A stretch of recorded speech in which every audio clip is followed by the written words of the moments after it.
ओम परमात्मने नमः। भगवान द्वारा विश्वरूप देखने की आज्ञा देने पर अर्जुन की जिज्ञासा हो सकती है कि मैं इस रूप को कहाँ देखूं।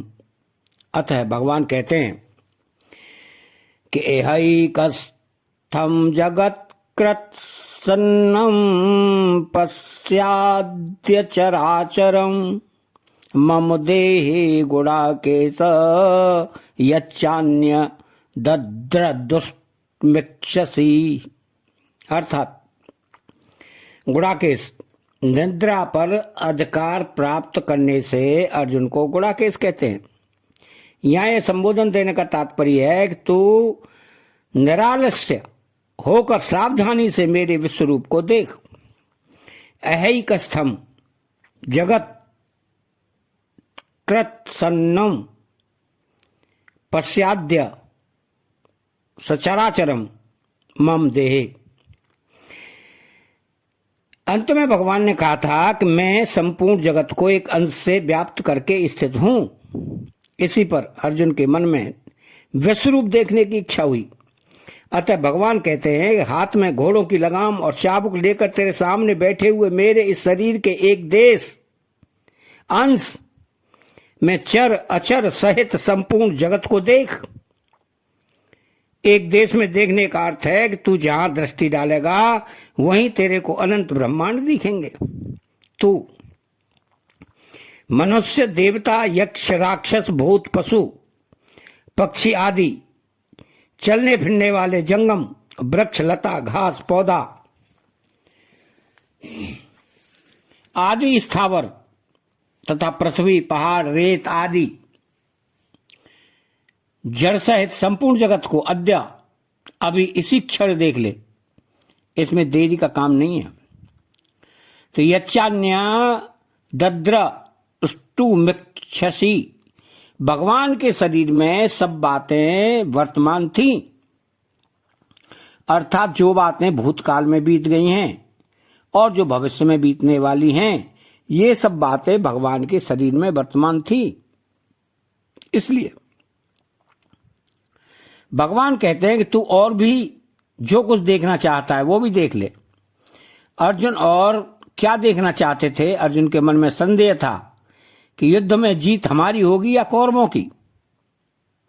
इसलिए भगवान कहते हैं वो भी तू मेरे शरीर के एक अंश में देख ले। अब इसमें विशेष बात यह है कि भगवान से जो मेरी विभूति और योग को तत्व से जानता है उसका मेरे में दृढ़ भक्ति योग हो जाता है। इस बात को सुनकर ही भगवान अर्जुन ने भगवान की स्तुति प्रार्थना करके विभूतियां पूछी थी। ऐसे ही भगवान से मेरे एक अंश में सारा संसार स्थित है। इस बात को सुनकर परिस्थिति भाव में अर्जुन ने विश्वरूप दिखाने के लिए प्रार्थना की है। अगर भगवान अथवा कहकर अपनी ही तरफ से मेरे किसी एक अंश में संपूर्ण जगत स्थित है यह बात न कहते तो अर्जुन विश्वरूप देखने की इच्छा ही नहीं करते।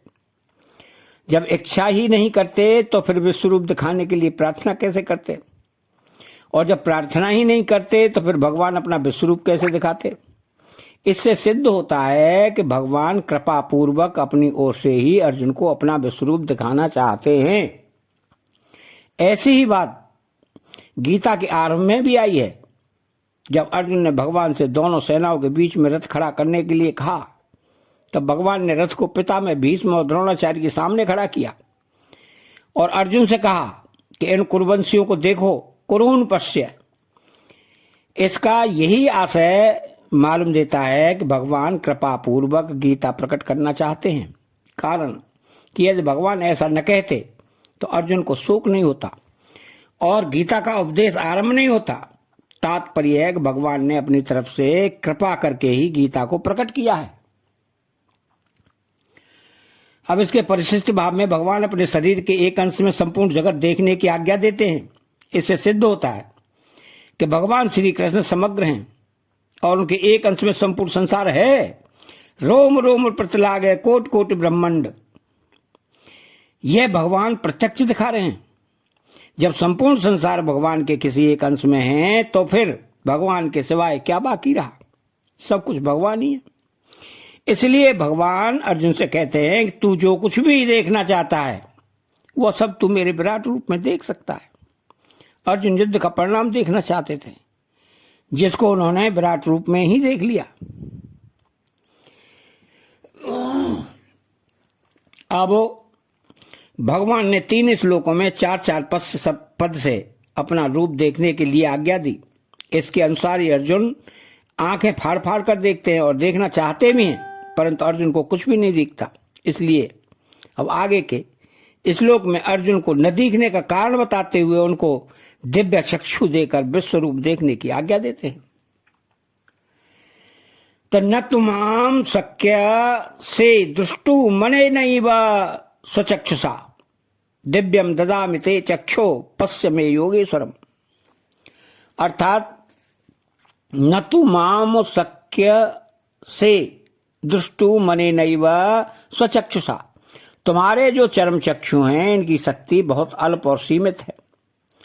प्राकृत होने के कारण ये चरम चक्षु केवल प्रकृति के तुच्छ कार्य को ही देख सकते हैं, अर्थात प्राकृत मनुष्य पशु पक्षी आदि के रूपों को, उनके भेदों को तथा धूप छाया आदि के रूपों को ही देख सकता है, परंतु वे मन बुद्धि इंद्रियों से अतीत मेरे रूप को नहीं देख सकते।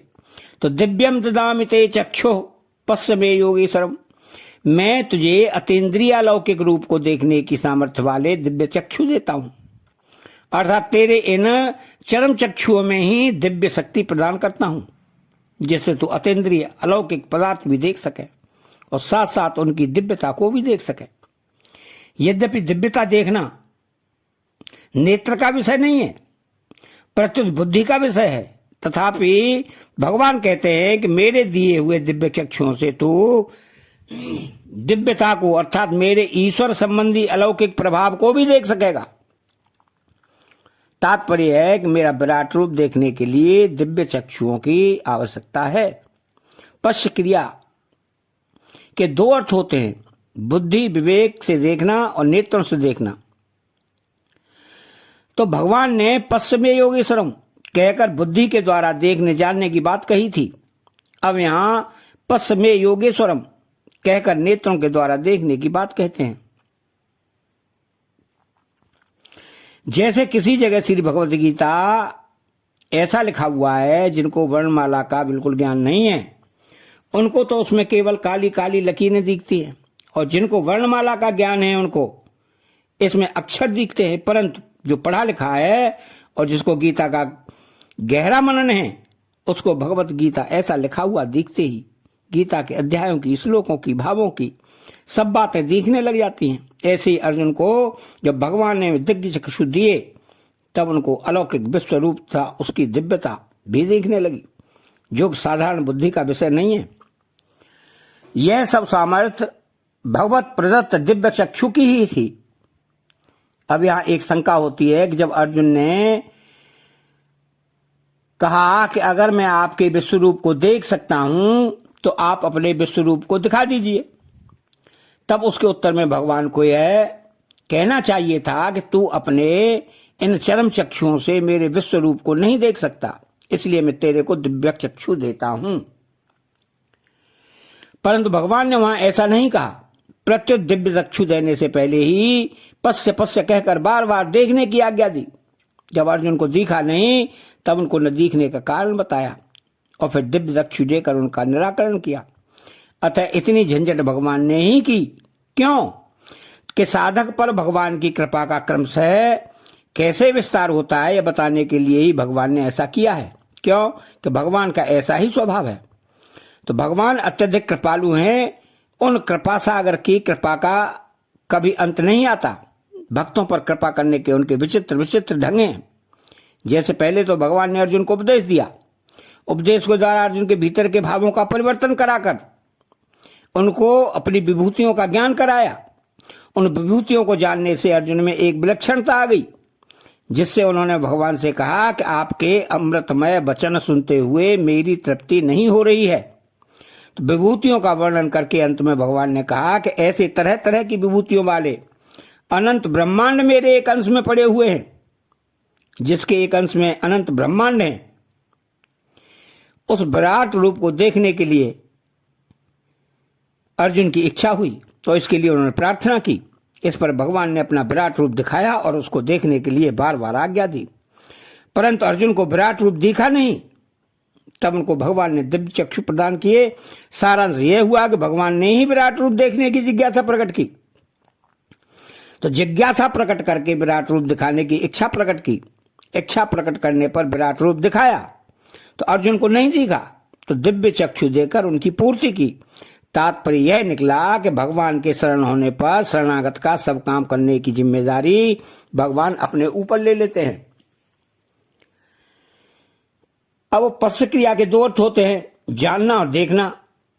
तो पश्य में योगमेश्वरम पदों से भगवान को जानने की बात आई है, और यहां पश्य में योगेश्वरम पदों के भगवान के विराट रूप को देखने की बात आई है। तात्पर्य यह है कि जो जानने में आता है वो भी भगवान है, और जो देखने में आता है वो भी भगवान है। भगवान के सिवाय कुछ भी नहीं है। भगवान ने अलौकिक रूप को देखने की विलक्षणता है, विवेचना की विलक्षणता नहीं है। इसलिए अंत में भी संजय ने एक तो संवाद की विलक्षणता कही है और दूसरे रूप विलक्षणता कही। भगवान का विराट रूप अलौकिक था, इसलिए उसको देखने के लिए भगवान ने अर्जुन को अलौकिक चक्षु दिए।